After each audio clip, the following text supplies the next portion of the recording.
What up, guys? It's Josiah here, and today we're reading Stone Fox, Chapter 1, Grandfather. One day, Grandfather wouldn't get out of bed. He just lay there and stared at the ceiling and looked sad. At first, Little Willie thought he was playing. Little Willie lived with his grandfather on a small potato farm in Wyoming.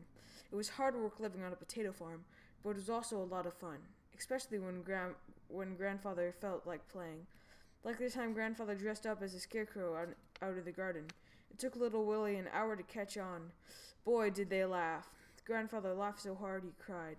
When he cried, his beard filled up with tears. Grandfather always got up real early in the morning. So early that it was still dark outside. He would make a fire. Then he would make breakfast and call Little Willie. "Hurry up, or you'll be eating with the chickens," he would say.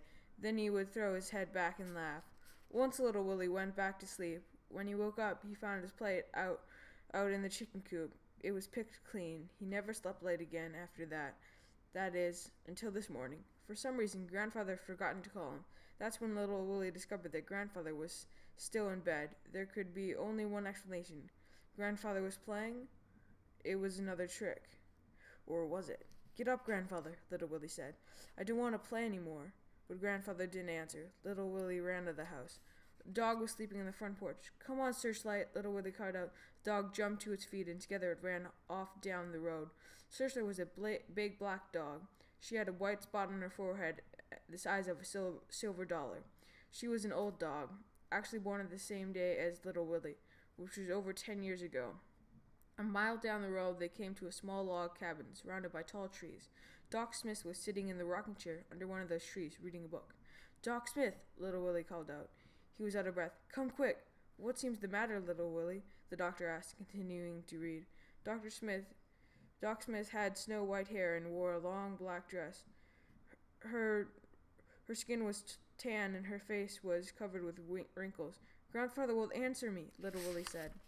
"Probably just another trick," Doc Smith replied. "Nothing to worry about." "But he's still in bed." Doc Smith turned a page and continued to read.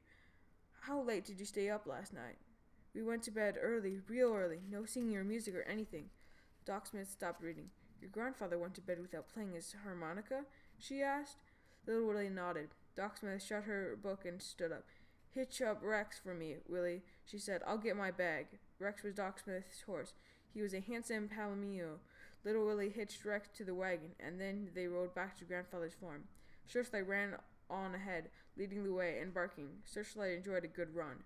Grandfather was just the same. He hadn't moved. Searchlight put her big front paws up on the bed and rested her hand on Grandfather's chest. She licked his beard, which was full of tears.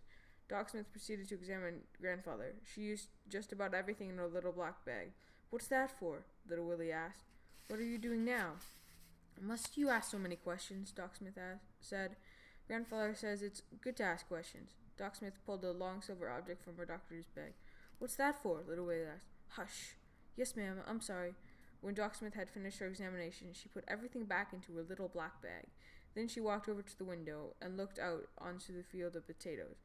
After a moment, she asked, "How's the crop this year, Willie?" "Grandfather says it's the best ever." Doc Smith rubbed her wrinkled face. "What's wrong with him?" Little Willie asked.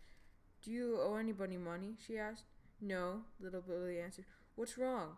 Why won't you tell me what's wrong?" "That's just it," she said. "There's nothing wrong with him." "You mean he's not sick?"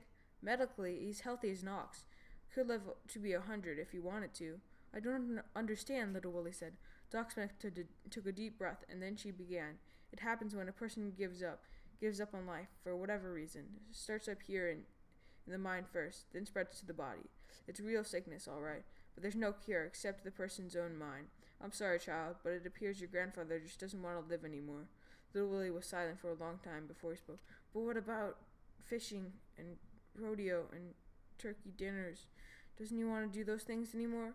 Grandfather shut his eyes and tears rolled down his cheeks and disappeared onto his beard. "I'm sure he does," Doc Smith said, putting her arm around Little Willie. "It must be something else."